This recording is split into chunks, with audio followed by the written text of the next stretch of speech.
Hello and happy Friday. Thank you for joining me on another episode of Mental Health, the New Wealth.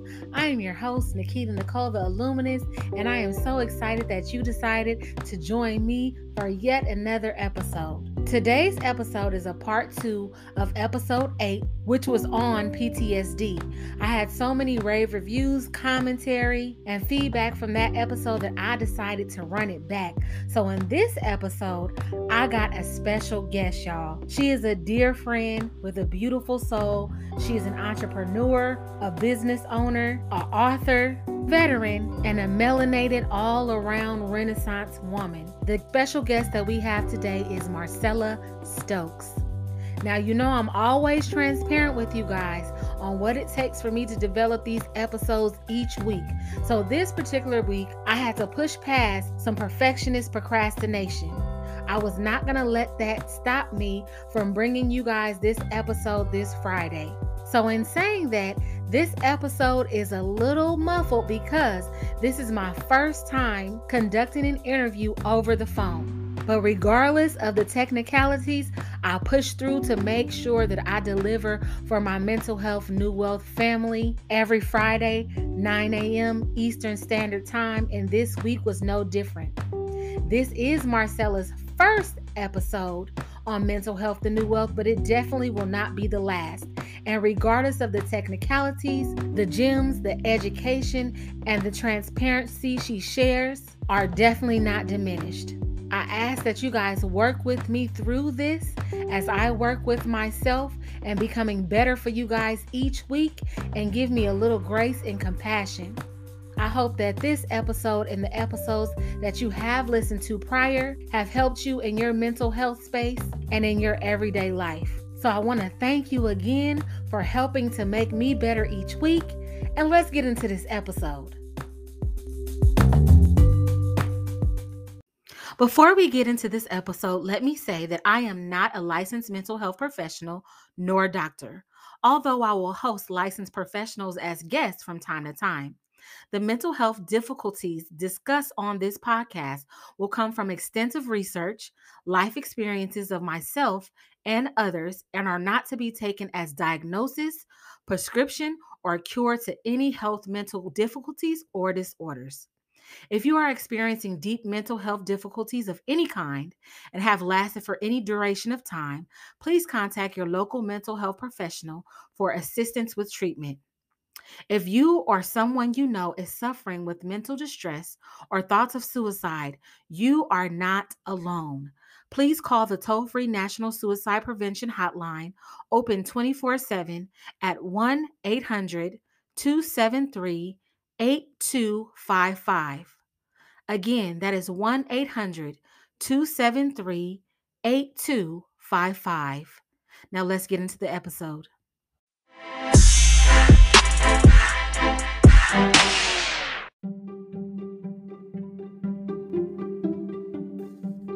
PTSD, also known as post-traumatic stress disorder, is a type of anxiety disorder in which a person has difficulty recovering after experiencing or witnessing a traumatic event.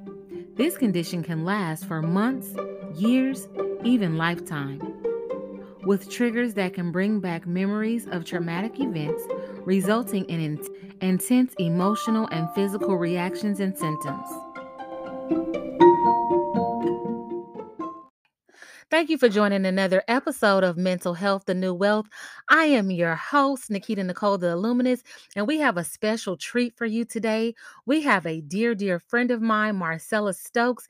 How are you, beautiful? Hey, I'm doing great. Thanks for asking. Absolutely. I just had to get you on here. This is exciting to me because you have so much knowledge and so much information, and so I definitely had to get you on the Mental Health, the New Wealth. We have to definitely make sure we empower each other. So today we're going to speak about PTSD. The last PTSD episode was so fire that we had to bring it back again and speak to someone who knows about PTSD because she has gone through PTSD from one time or another. So before we get into all of that, Marcella, tell us about yourself. Who is Marcella Stokes? Okay, I'm a lot of things. First, I'm not what I do, but I will share a bit about my background so that you know that life beyond PTSD is possible. So, I am a Gulf War veteran, a mechanical engineer, graduated from one of the top engineering schools in the country. I currently provide services in industry related to construction, architecture, and engineering. I am a sister and I am a citizen and I stand for justice. Okay, okay. And that's a whole bunch, girl. You are every woman. So, with all of those hats that you wear, and there are a lot of things that you have done in your life, just being a mechanical engineer in general, that's heavy and that's not to be played with. So, talk to us about when did you first find out or start to learn more about PTSD and what PTSD is? Well, I like to call it a post traumatic stress response, not a disorder, because, most people don't have PT, as we call SD, for no reason at all. It's usually a reason and it's a response to something that has happened in in their lives. Mm-hmm. I would say that I first became aware of PTSD after I served in the military. I served on the front lines, experienced, rapid fire, Scud missile attacks, security duty, front forward support. So it was a very stressful time.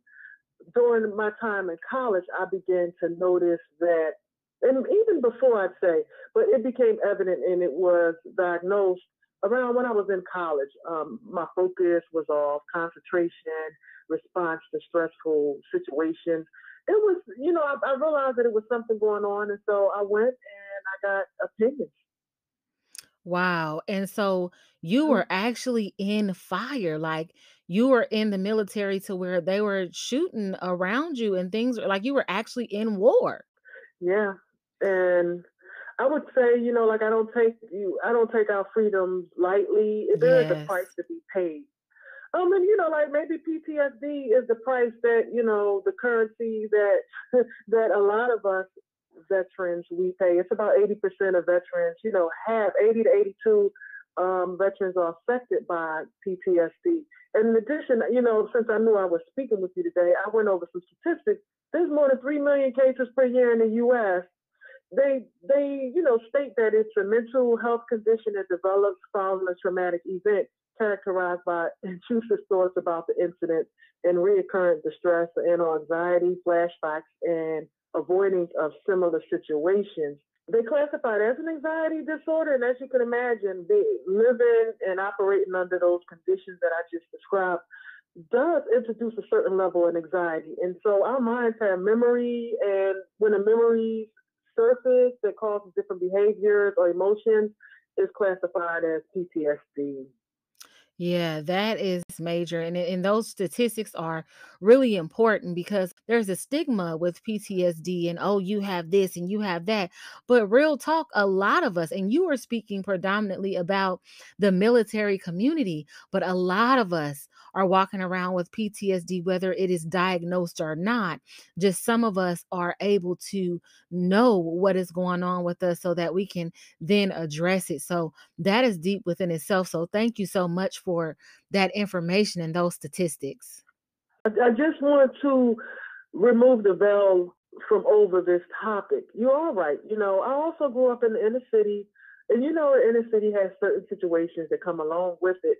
Well, you have support, and there's, unlike in war, there's ebbs and flows. Yes, life isn't perfect. We all experience things. It's how we get through them and the support system that we have. Yes, and that's one of the major keys. So it's definitely important who has your back and who is there for you during those trying times. But sis, we are not going to skim over that you were in active duty. Okay. I'm not even built like that. When there was options and I was trying to figure out what I was going to do after school, military never crossed my mind. So what made you think to even join the military? Number one. And number two, what were some of the conditions of war that you faced during your service? Absolutely. All of us aren't born with a silver spoon in our mouth. Some of us grow up in environments where there's a lack of economic wealth. Well, I will say my childhood had a different type of wealth, and that is of love, adoration, and support. I joined the military to make money for college. Early on when I was in high school, I used to visit the military recruiter with a friend of mine.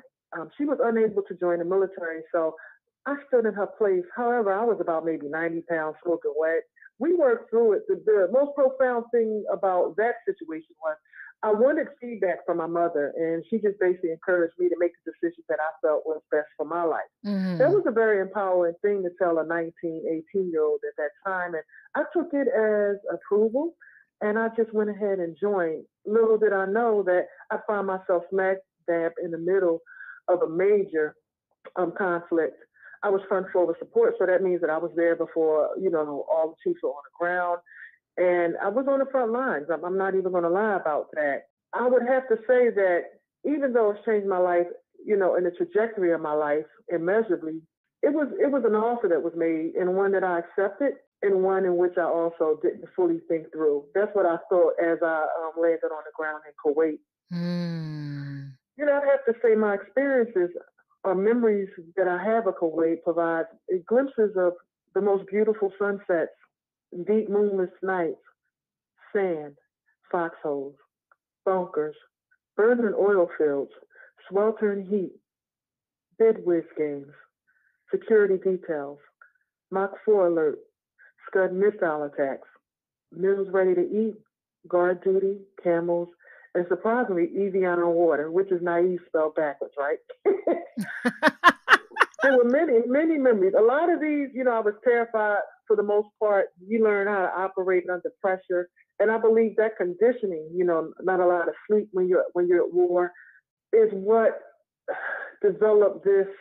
Even Kanye might like to call it a superpower because Mm-hmm. a remnant of this is that I can work extremely well under insurmountable pressure and stay focused. But at the same time, there are instances where, I may get a hiccup due to remembrances of what I experienced, while in this condition that impacts, everyday life. So it's a give or take. I wanted to kind of give you an idea, not just, the fact that a burning oil fields, but we did find beauty in moments unexpectedly.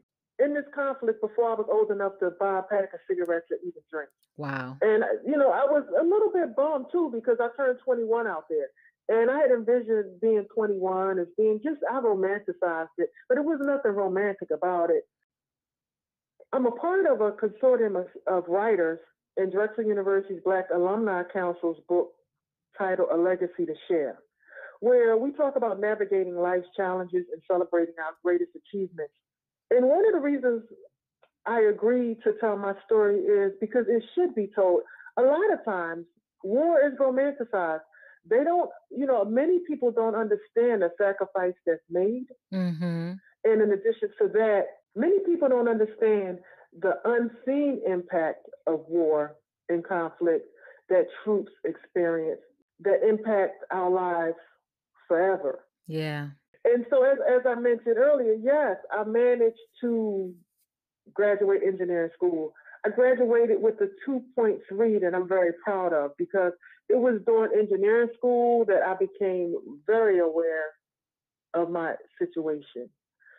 You have abilities prior to that, and having PTSD is sometimes it interrupts some very great abilities that you have, and Wow. you have to be well that I've had. I used to have basically almost a photographic memory. That's no longer with me. Okay. It has, yeah, the anxiety, it interrupts signals in your mind. And so, when I perform, I'm very cognizant, focused, and intentional about what I'm doing. But I want to share that there are many things that, many people get up out the bed, they may get dressed, go to work. It's not like that all the time with people with this. Well, I'm talking about people with me. That was deep, and I can understand how something so major would allow you to lose parts of your photographic memory. How else has PTSR, and we're going to respect that, post traumatic stress response, how else has that affected your life on an everyday basis? Yeah, what I described earlier with I feel the diminished capacity that I experienced and still have been able to work beyond. That's known as cognitive and even mood symptoms. So I say that, the ability to remember is the ability to recall. And with PTSD, a lot of times you will recall the actual event, which is troubling. And to some degree, you may even feel, I keep speaking, it's interesting, I'm speaking in the third person. So I'm going to start speaking in the first because even if I disassociate myself from this, I fight every day just to conduct and live my life in a way that in my mind is normal. Mm-hmm. This has been my new normal. And one way that I try to cope is to try to avoid situations that's going to trigger me. And to some people that would seem like a great strategy, but that's one that is not suggested. You're supposed to face it. You're supposed to face whatever is the cause of the PTSD. It's called exposure therapy. You're supposed to face it over and over and over again so that it doesn't have that same hold on you. And so that each time you face it and you experience the emotion that it evokes, it's supposed to lessen the response that you have to it. You've heard the term timeout, put yourself in timeout. Yeah. So I may have a stimuli, like I said, a trigger that resembles the trauma that may bring those emotions back up. Yes. It requires that I be in touch with me. Okay, am I feeling at this moment? Is my response, I'm getting irritated. Is the irritation warranted? What I'm experiencing, is it real or does it have the situation that caused the PTSD attached to it? So it's so many different ways. It just causes me to be hyper vigilant to my life and to what I'm experiencing and making sure I have the proper self-talk. I've been in counseling for it to help me develop strategies to address this. I've also had to come to grips with, like fight or flight. That's the cocktail where, you feel like it's a problem, but it really isn't. It's just you reliving or your mind puts you back in that situation. It could be a cool sunny day on a lake with dust and children and families around. Mm-hmm. And, you may have a trigger that takes you right back there. So it's almost like you're going to always go back and remember it. It's how you choose to process it that matters most. With the military and veterans, we do have the VA. They have a lot of counselors and programs to help you work through this because they know that our job is doing the things that most Americans don't. Nobody want to drop down in the middle of nowhere and fight a war. So Facts. that most people, we do the job that most people don't want to do. Mm-hmm. And so they understand that sometimes, the anxiety gets really untreatable through counseling. They do have pharmaceutical medicine that help. I can speak for myself. 4th of July is hard for people who's been to war, and a car backfire may cause you to die from cover. That looks crazy to people, but it's very real because you have to have those instincts in order to survive, and sometimes those instincts don't leave you. Yes. I'm going to say, like even people, children in the inner cities who may experience gun violence, I'm pretty sure they post-traumatic stress response could be similar. Absolutely, yes. So, it's not like it's something, that happens without cause. And so sometimes you can feel that there's a stigmatism. You don't want to share with, say, you got a new boyfriend or you're about to get married. It's not something you just tell strangers. You just kind of, I know for me, I've just kind of kept it to myself and develop strategies with the help of the team of professionals that I've worked with to address them as they arrive and be okay with it. Feel it, understanding where it comes from, and being okay with it. That's very important to understand too, because when you are in the military, in the service, there's different PTSR that you might go through versus someone that was a domestic violence victim or something of that nature, because any loud sounds, anybody violating your space, anything that might be posed as a threat could trigger you into a moment that you don't want to go. And so it's really important, and I'm so glad. And first and foremost, let me honor you and thank you for your service to this country. And like you said before, those things are not to be taken lightly. That is something that is very, very serious because, like you said, you guys are doing the job that no one wants to do. And so it's very, very important that we give you guys your flowers while you are here. and in your right mind. So we just thank you for the work that you put in for us as a country in general. We honor you for that. Thank you so much. I'm so glad that you spoke on the different variations of PTSD, because we did cover that in the PTSD episode, but it's very important to speak with someone who has gone through PTSR and how it affects them and what different variations, because as speaking to you, you're letting me know that they are simultaneous. It's not one or another. It's kind of interchangeable, and that's important to know and understand, that it's not just one form or one level of PTSD. Also, I did recall that you were speaking of the VA and how they have different programs and different things that you can utilize to make sure that you are getting the help you need for whatever is going on. It's been mixed emotions that I have heard, or mixed reviews regarding the VA and what they do after you have done your service and things of that nature. So what has the VA done for you, and what has been your experience with the VA during and after your service to this country? Well, I'm pleased that we do have a VA. I will say that it's a mixed bag. The VA has went under a lot of different reorganization as it relates to how they care for the vets. As you can imagine, there's so many veterans. You have them from many world wars, and there's been instances where it's just been too many veterans for their system, and their system has been overloaded. One of Mm-hmm. the things that came about when I think it was President Obama, the 44th president of the United States, I think he started a system because I noticed a difference in care. There used to be a time when you would wait for an extremely long time for an appointment because, quite frankly, the system was inundated with veterans that needed care.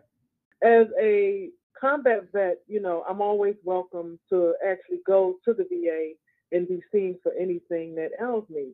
That's one of the, I guess you could say, benefits being a combat Absolutely. too. You put your life on the line. You damn sure right. You better see about me. Anything I need. So Yeah. yes, that's one of the benefits. Yes. And so President Obama, in acknowledgement of the fact that, we had veterans that was really, really harmed by the long wait time. And so what he did was, and what other, organizations that helped us out, was that they enabled us to, if we didn't have any availabilities within the VA, they presented programs where you could go outside the VA so that you could be seen.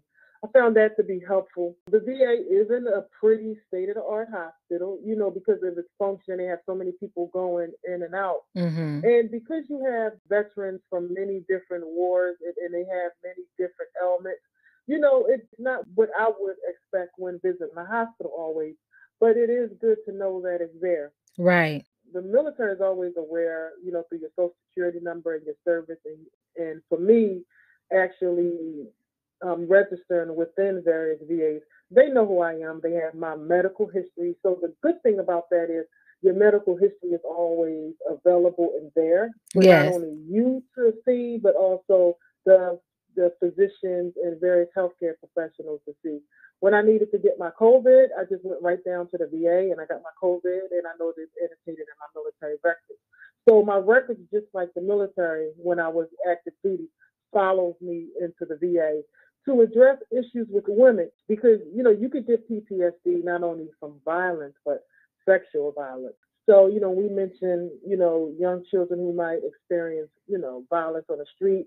Anybody that's been victimized through rape would and could possibly have PTSD. And so they have a separate women's clinic to assist women's veterans, because we have different needs. I mean, we need OBGYN, we have reproductive health. Right. And Right. so our health needs differ from the average troop. And that's something that I really appreciate, because it gives me a chance to go somewhere and have a place where I can actually be seen for ailments that's unique to me. And that's very important, because Yeah, like you said, they have a track record of what's going on with you, your results and everything. So it's not like yeah, you're starting from scratch every time you go, most like normal hospital experiences now. I was yeah. predominantly raised in California and Kaiser, and so because they were a one-stop shop, I was able to have my records follow me.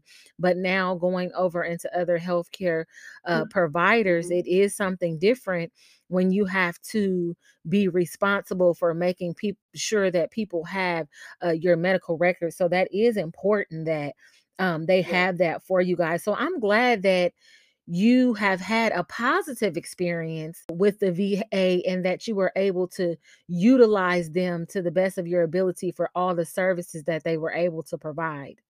So you spoke about some of the things that you do, and you spoke about a type of therapy where they make you face the thing that you are going through. I think that's most of the time when you have like regression PTSD to where you kind of try to avoid things.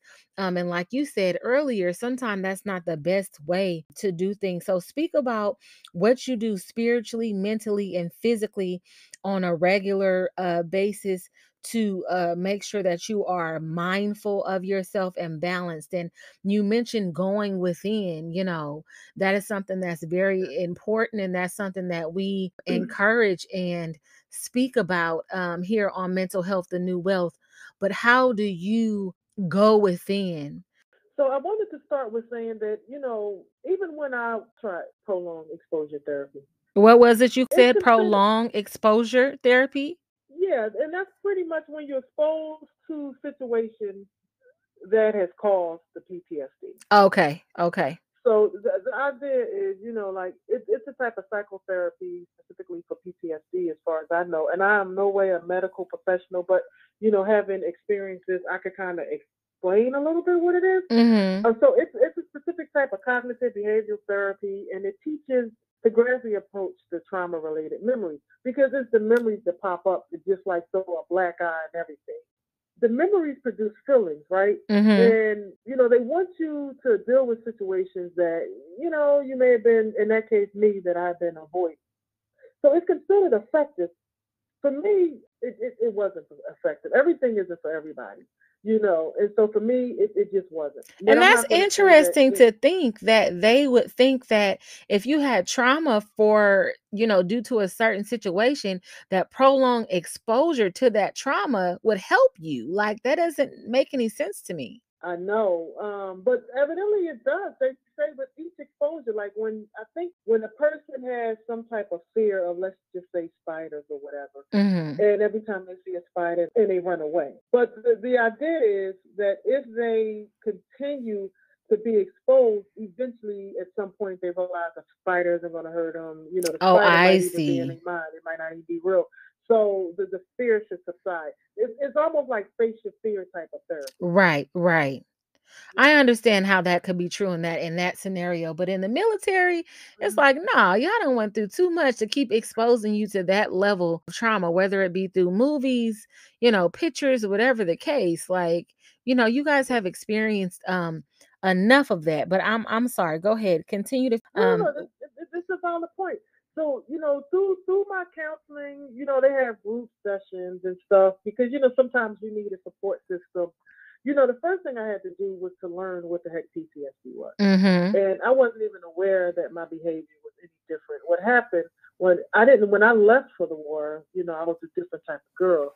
But I came back totally different. I was withdrawn. I didn't want to talk to nobody. I was a bit combative because how do you switch from being savage back to being civilized?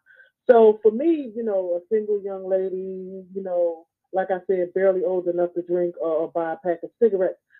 How do you cope? Life, you don't learn how to cope with stuff like that in school. And quite frankly, a lot of the people that I was surrounded with didn't know how to cope with it either. As a matter of Mhm. fact, some of them had not experienced combat.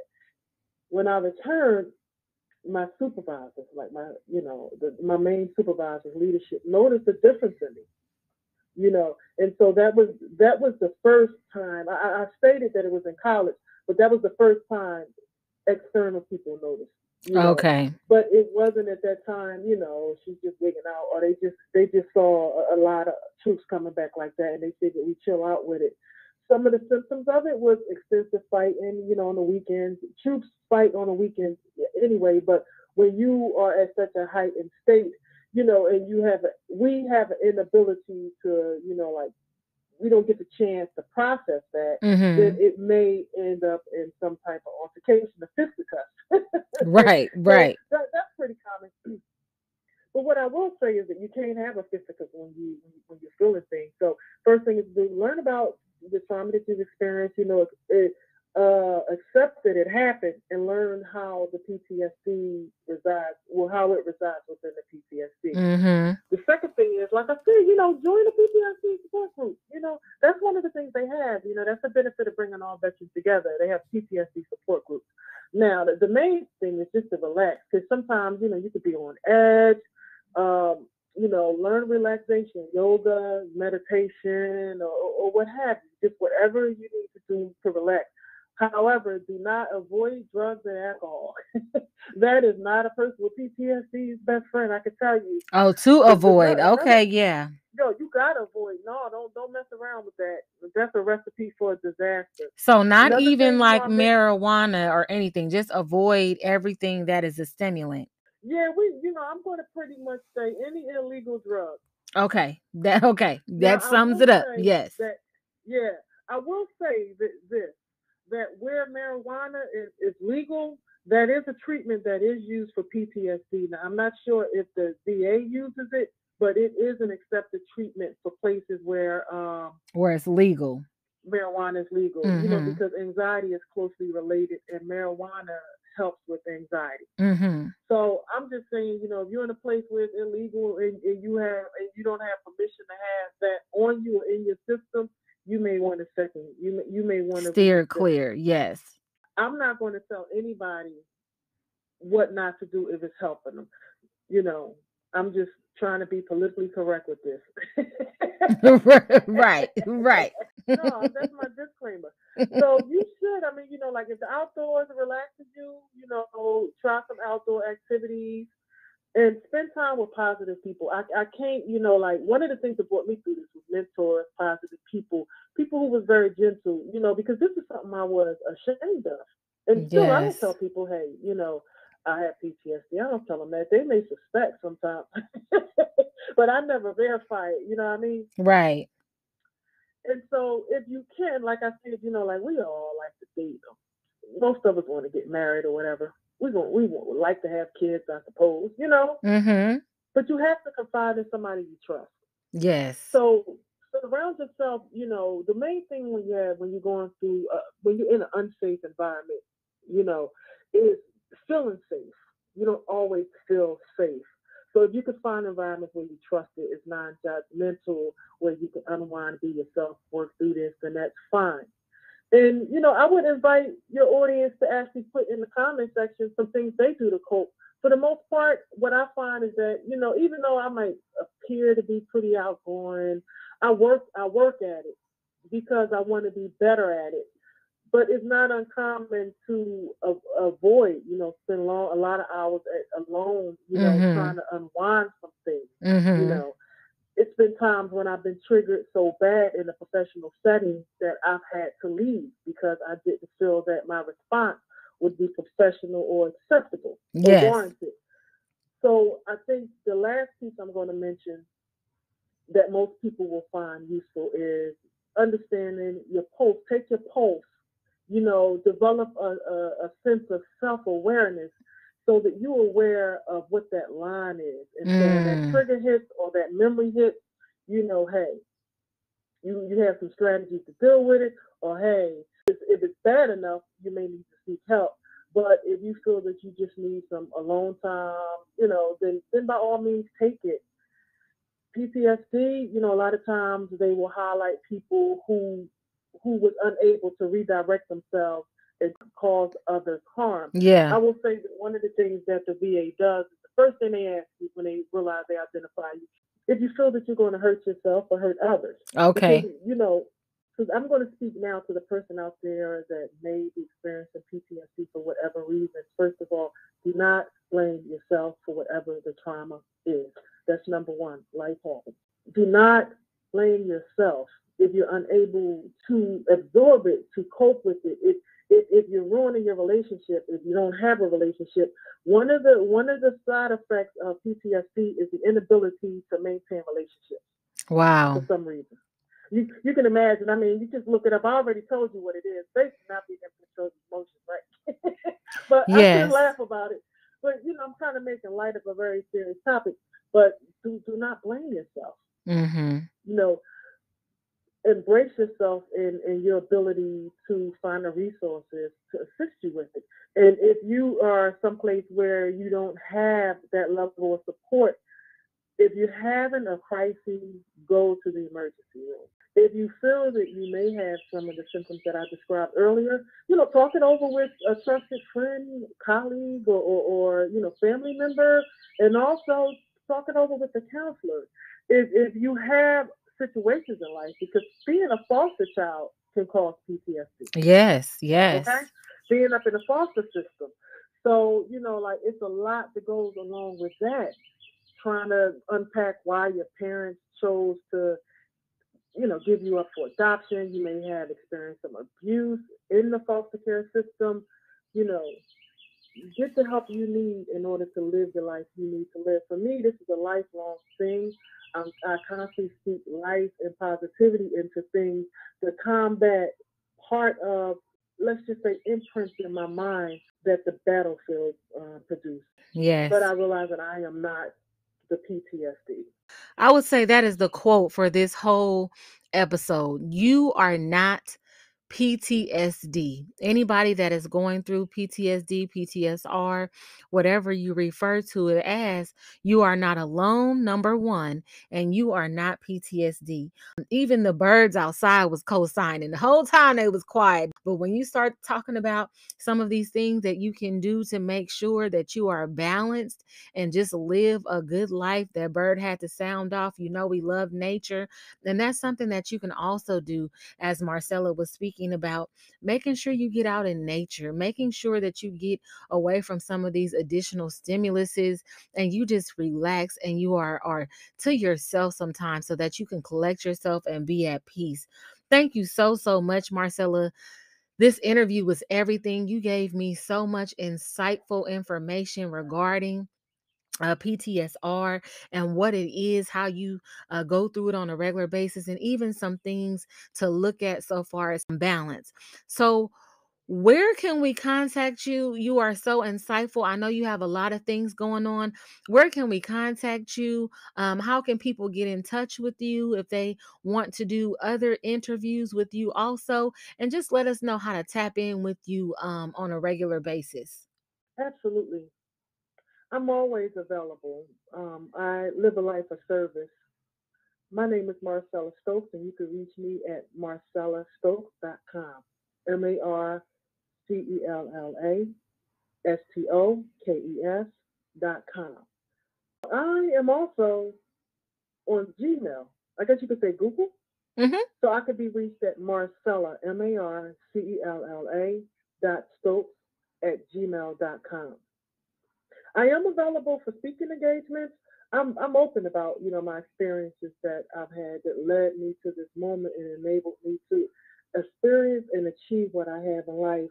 The reason I mentioned that I graduated from engineering school is because I want other people that share similarities, women, people of the same cultural background as me, economic, social, economic background. I want all of us to know that if you believe, like Jesse Jackson says, you can achieve. You Seriously. so silly. You start laughing. Yeah. But but for real, if you believe you can achieve, absolutely. You have to believe it first. So yes. Well, I thank you so much, Queen. I thank you for spending time with us today on Mental Health, the New Wealth. And I thank you for just being transparent and open about your life experiences you have gone through in your life to shed light and help others and break down the stigma of PTSD. And anyone out there that is going through different levels of PTSD, as Marcella said, make sure that you tap in and get some help. Definitely, if you are interested in speaking with Marcella, tap into marcellastokes.com, as she has spelt it MARCELLASTOKES.com, and tap in with your girl. Let her know that you heard the episode, and you guys can chit chat there also. So thank you so much. And as you are living your life and you are making sure that you are remaining balanced in mental health, always remember your mental health